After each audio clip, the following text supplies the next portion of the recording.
Hai sahabat Gading Konseling, saat ini saya mau membacakan email yang masuk. Pak Michael, nama saya R. Saya perempuan berusia 45 tahun. Saya merasa suami saya tidak mencintai saya selama 20 tahun pernikahan. Suami saya selalu sibuk bekerja dan selalu menyembunyikan isi handphone dari saya. Di sisi lain, saya juga sudah merasa melakukan semua hal untuk mendukung suami saya. Saya meninggalkan karir untuk menjadi ibu rumah tangga dan hanya ingin membesarkan anak. Saya ingin suami saya memberikan waktu bagi saya.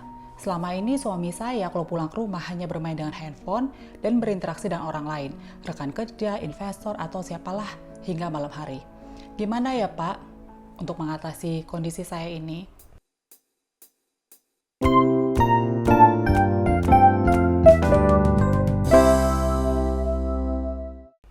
Nah, gimana tuh Pak Michael? Iya, Ini nih, ada Bu Helena. pertanyaan dari Ibu R. Ya. Iya nih, jadi sahabat Gading Konseling juga rasanya bisa memahami ya kalau Ibu R nih lagi frustasi sebetulnya. Ya dia membutuhkan support, membutuhkan cinta dari pasangannya, tapi yang muncul adalah kebalikannya. Jadi dia merasa bahwa pasangannya mengabaikan gitu ya.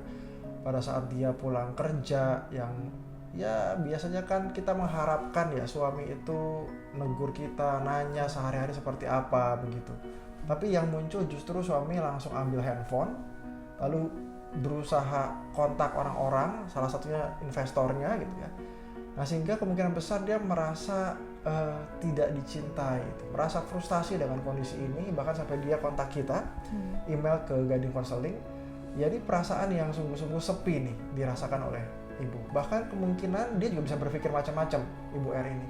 Tadi dia bilang kalau suami tidak mengizinkan dirinya melihat handphonenya. Ya.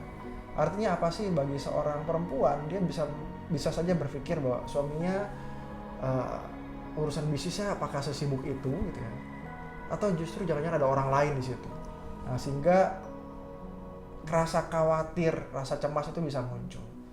Nah ini kemungkinan besar nih kondisi yang bukan baru nih. Ini kondisi yang sudah berangsur cukup lama dari tahun ke tahun. Dan Ibu R ini menyimpan perasaan seperti itu gitu ya. Jadi nggak tiba-tiba 20 tahun ya, Betul, udah berlangsung sebelumnya. Kemungkinan besar begitu. Memang di sisi lain kita bisa ngelihat ya, waktu suami itu sibuk sekali, mungkin dia fokus dengan pekerjaannya, ada suatu hal yang sangat penting di situ.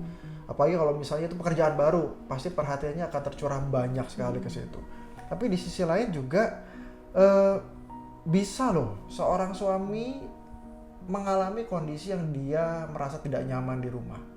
Misalnya gitu ya, menemukan seorang istri yang demanding, artinya itu punya tuntutan yang dirasakan berat. Lalu istri itu tidak bisa menyampaikan apa yang dia butuhkan, tapi lebih kepada hal-hal yang dia inginkan dan marah, kecewa gitu ya, sehingga menjadi sebuah tekanan bagi suami. Jadi di kantor udah ada tekanan, di rumah juga gitu ya. Betul, jadi mengalami tekanan di sana, di sini gitu ya, sehingga pada saat pulang ke rumah, apa sih yang dilakukan orang pada saat dia merasa tertekan? Dia bisa menghindar. Nah gimana caranya? Ya dia coba kontak orang lain, dia coba untuk menyibukkan dirinya, akhirnya dia withdraw.